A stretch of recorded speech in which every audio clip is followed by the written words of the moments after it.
Halo teman-teman semua, perkenalkan aku Agung Pratama Simbolon dengan NRP 50142211052 dari Kampus Institut Teknologi 10 November, Surabaya. Di sini aku akan memberikan sedikit pandanganku terkait tambang yang nikel yang dilakukan di Kabupaten Raja Ampat yang akhir-akhir ini marak diperbincangkan di media sosial dan publik. Oke, dan ini akan saya hubungkan terhadap perspektif Pancasila. Oke, tanpa berlama-lama lagi, di sini akan saya langsung paparkan terkait pandangan saya terhadap tambang ini. Oke, tambang ini sendiri dilakukan secara khusus di Pulau Gap, Kabupaten Raja Ampat, dan ada beberapa pulau kecil lainnya. Namun, yang paling banyak diperbincangkan adalah yang ada di Pulau Gap ini. Oke, ini merupakan flyer yang sering disebarluaskan di media sosial, mulai dari story di Instagram dan feeds yang ada di Instagram. Save Raja Ampat, Papua bukan tanah kosong menjadi slogan yang sering dijadikan hashtag dan eh, outline dari flyer ini. Oke, untuk cara singkatnya sendiri. Jadi, untuk pertambangan yang dilakukan di Pulau Gag ini, itu sendiri sudah ada sejak era Soeharto hingga era Pak Jokowi, di mana PT Gag Nikel, yaitu salah satu perusahaan atau bahkan perusahaan terbesar, perusahaan yang memiliki konsensus luas pertambangan terluas kurang lebih 13.000 hektar atau angka tepatnya kurang lebih 13.136 hektar wilayah tambang atau hutan tambang ini memperoleh izin tambang melalui kontrak karya yang terbit mulai dari 30 November 2017 hingga 30 November 2047. Izin ini diberikan oleh pemerintah pusat, bukan pemerintah daerah setempat.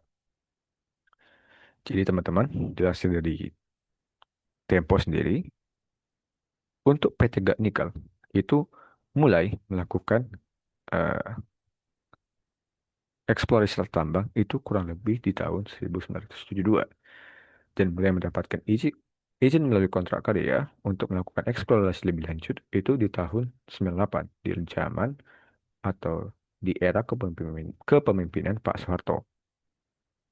Lalu dilanjutkan eh, sampai dengan tahun 2017 mulai dari eksplorasi, studi kelayakan dan konstruksi awal hingga tahun 2017.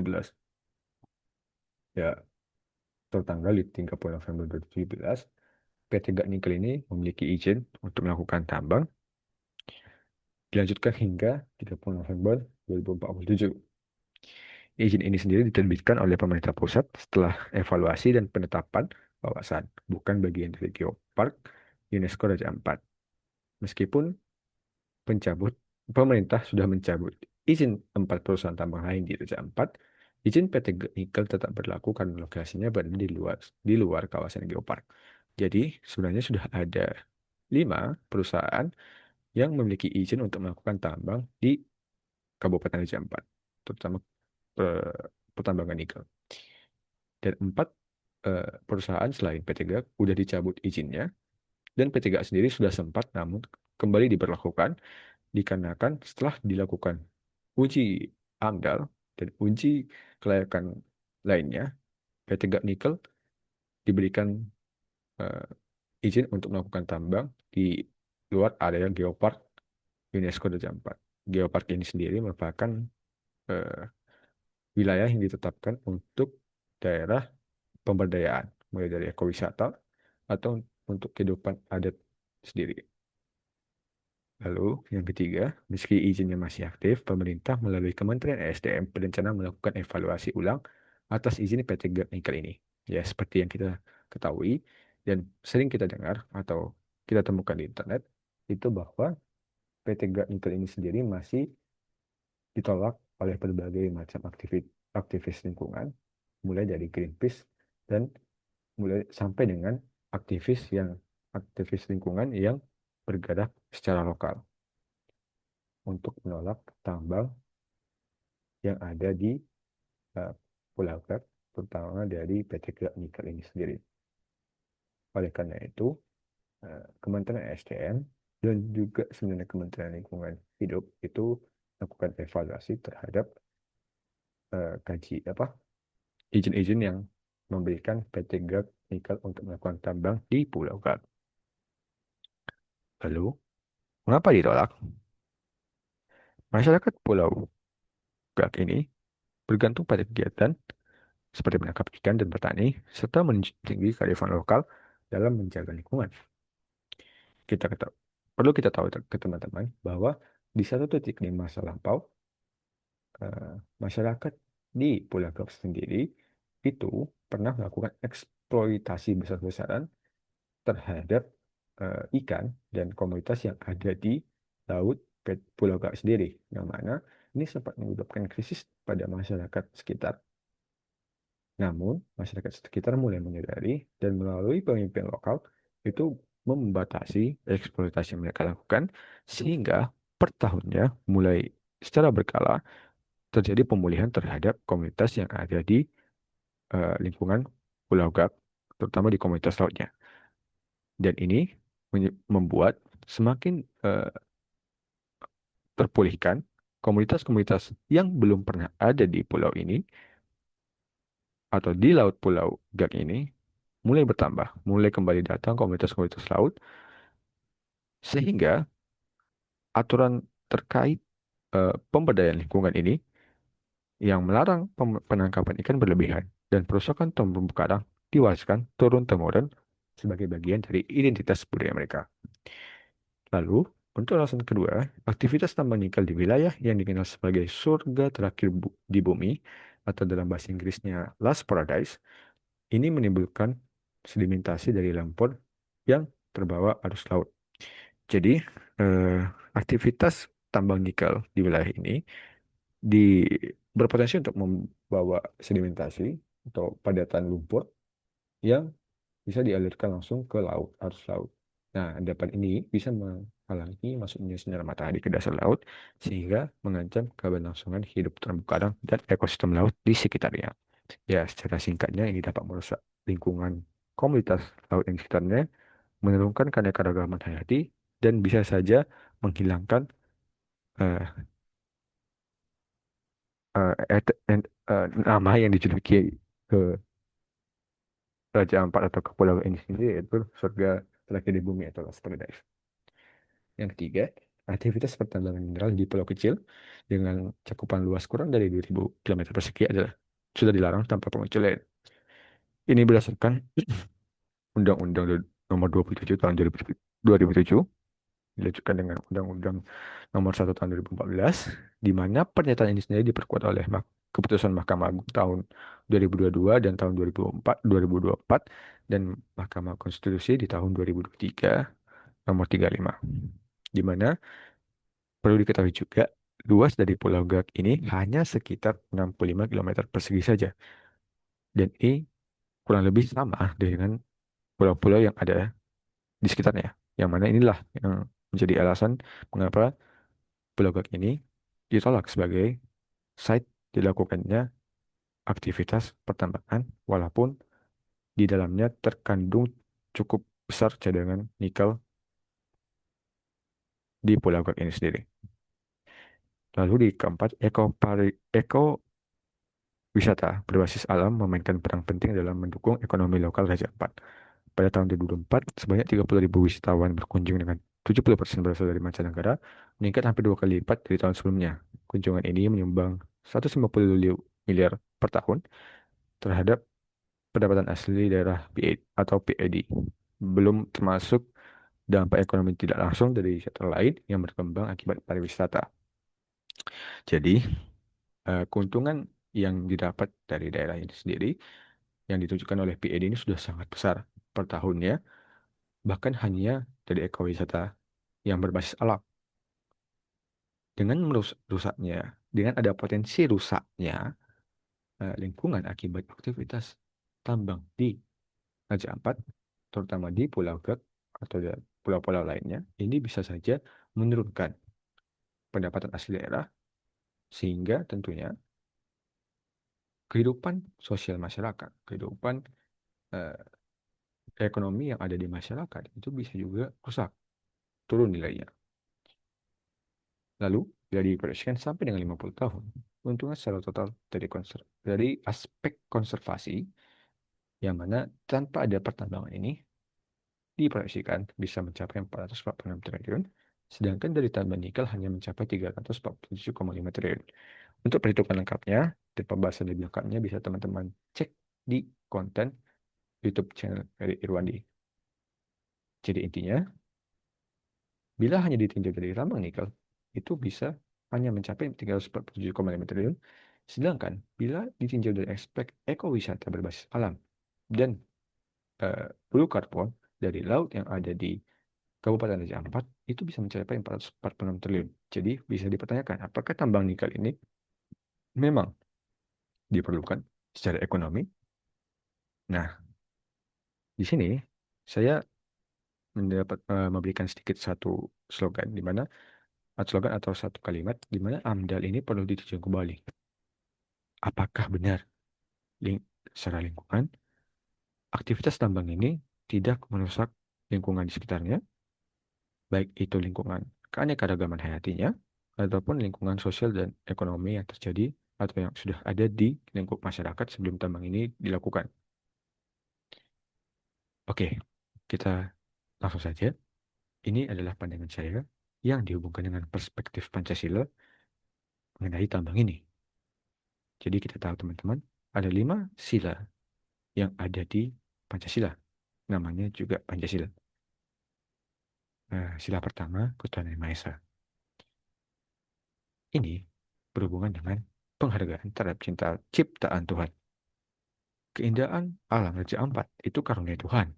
Kita harus jaga sehingga penambangan nikel yang merusaknya bertentangan nilai ketuhanan ini perlu untuk kita tolak. Di mana seperti yang sudah sebutkan tadi, walaupun sampai sejauh ini eh, diberikan kelayakan terhadap aktivitas tambang yang dilakukan, tetap dilakukan tinjauan kembali. Apakah benar aktivitas tambang ini tidak akan merusak lingkungan yang ada di sekitarnya? Dan semisal dilakukan tinjauan dan terbukti, maka tentunya pertambangan nikel itu bertentangan dengan nilai ketuhanan yang dipegang oleh sila pertama. Yang kedua, tanggung jawab moral. Menjaga kelestarian lingkungan itu tanggung jawab moral umat beragama demi masa depan dan generasi penerus. Mungkin dari masing-masing agama itu seperti yang dari yang saya tahu dari 6 agama yang diakui di Indonesia itu masing-masing eh, memberikan pandangan bahwa menjaga lingkungan adalah tanggung jawab masing-masing umat yang percaya terhadap agama itu. Jadi ini adalah tanggung jawab semua umat beragama di Indonesia. Yang ketiga, kearifan lokal dan spiritual. Penambangan mengancam nilai spiritual dan ikatan sakral masyarakat adat terhadap alam sebagai bagian dari kepercayaan mereka. Dari yang sudah saya sebutkan tadi, masyarakat lokal itu memiliki aturan tersendiri terkait eksploitasi alam, di mana penambangan ini secara mayoritas bukan dilakukan oleh orang lokal sendiri, itu mendatangkan dari pulau lain dan daerah lain dari daerah Pulau Gap ini, sehingga ini bisa mengancam nilai spiritual dan ikatan sakral yang sebelumnya sudah terbentuk di daerah Pulau Gap ini. Nah, tentunya ini akan mengancam terhadap sila pertama. Oke, di sini saya ada sedikit ayat Alkitab, mana saya sendiri adalah Kristen Katolik. Di sini saya ambil dari Kejadian ayat 15. Tuhan Allah mengambil manusia itu dan menempatkannya di dalam Taman Eden untuk mengusahakan dan memelihara taman itu. Jadi pada dasarnya hakikat manusia itu adalah memelihara dan mengusahakan lingkungan eh, yang ada di bumi ini. Jadi ini untuk sila pertama. Untuk sila kedua, kemanusiaan yang adil dan beradab. Hak asasi manusia. Penambangan nikel dapat melanggar hak asasi masyarakat lokal seperti hak asasi lingkungan sehat, mata pencaharian yang berkelanjutan, dan kehidupan yang aman dari kerusakan alam. Yang kedua, ada keadilan sosial. yaitu di mana keuntungan dari penambangan ini sering tidak dibagi secara adil, sementara masyarakat lokal menanggung dampak lingkungan dan sosial yang besar. Nah, kita tahu teman-teman bahwa aktivitas tambang secara eh, data itu lebih banyak keuntungannya diterima oleh perusahaan penambang itu sendiri dibandingkan dengan eh, keuntungan atau hasil yang didapatkan oleh masyarakat sekitar. Dan bila terjadi penambangan dengan kegiatan reklamasi atau rehabilitasi yang tidak baik, itu bisa merusak lingkungan, ya tentunya yang terdampak pertama kali dan terdampak paling besar itu ya tentunya eh, masyarakat itu sendiri, masyarakat yang tinggal di aktivitas tambang itu sendiri. Lalu untuk dampak terhadap budaya, aktivitas penambangan dapat mengancam kelestarian budaya dan tradisi masyarakat adat yang sangat bergantung pada kelestarian alam sekitarnya. Itu juga berhubungan dengan yang saya sebutkan tadi, bahwa masyarakat memiliki keterikatan dengan alam sehingga ini perlu untuk dijaga.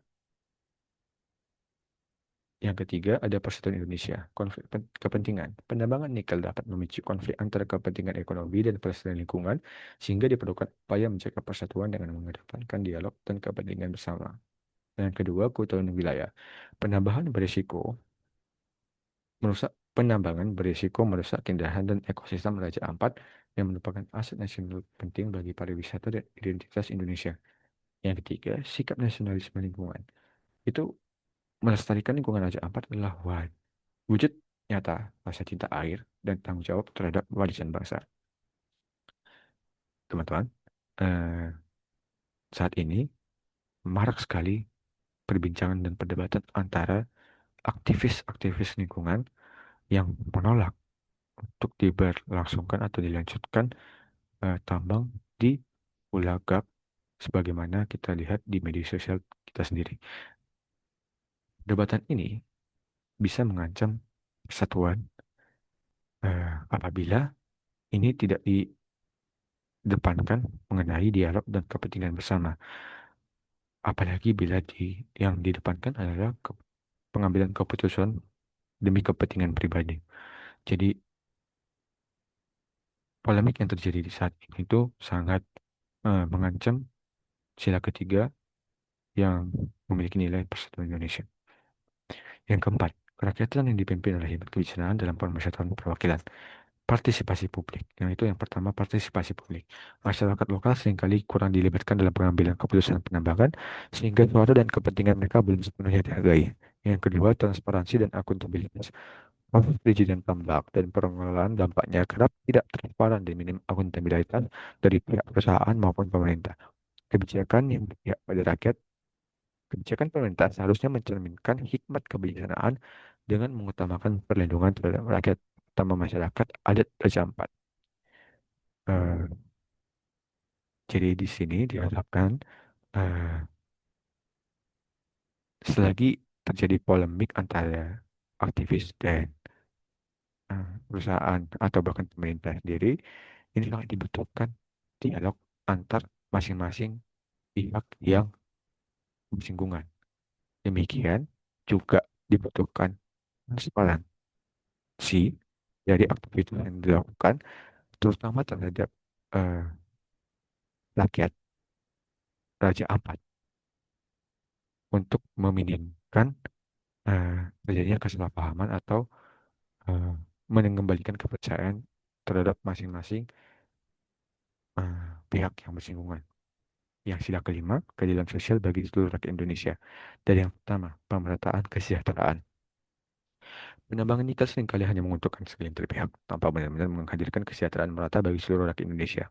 Yang kedua, dampak lingkungan sebagai ketidakadilan. Kerusakan lingkungan akibat tambang lebih banyak ditanggung oleh masyarakat lokal yang rentan, sementara keuntungannya dinikmati oleh pihak luar, menciptakan ketidakadilan sosial. Ini dua poin yang sudah saya sebutkan tadi, bahwa keuntungan ini hanya dirasakan oleh perusahaan-perusahaan yang melakukan tambang. Untuk bila terjadi eh, pengelolaan yang tidak baik akibat aktivitas tambang dan setelah tambang, ini bisa sangat merugikan bagi masyarakat yang tinggal di sekitar eh, aktivitas tambang di Raja Ampat ini. Yang ketiga, pembangunan keberlanjutan. Pembangunan ekonomi harus berjalan seimbang dengan pelestarian lingkungan dan kesejahteraan sosial agar manfaatnya berkelanjutan dan tidak merusak masa depan. Eh, Walaupun orientasinya adalah pembangunan ekonomi, bukan berarti semua hal yang tidak memperhatikan aspek lain itu dapat dilakukan. Oleh karena itu, eh, peninjauan ulang terhadap masing-masing izin baik dari secara eh, studi kelayakan ataupun dampaknya terhadap lingkungan ini sangat penting untuk dilakukan eh, untuk meminimalisir terjadinya pencemaran lingkungan dan kerusakan terhadap eh, Raja Ampat itu sendiri. Dan mungkin itu saja pendapat yang bisa saya berikan terhadap pertambangan yang dilakukan di Raja Ampat, terutama pertambangan nikel di Pulau Gak secara terkhusus. Mungkin saya akhiri dengan hashtag Save Raja Ampat dan Save hashtag kelestarian lingkungan. Sekian dari saya, terima kasih.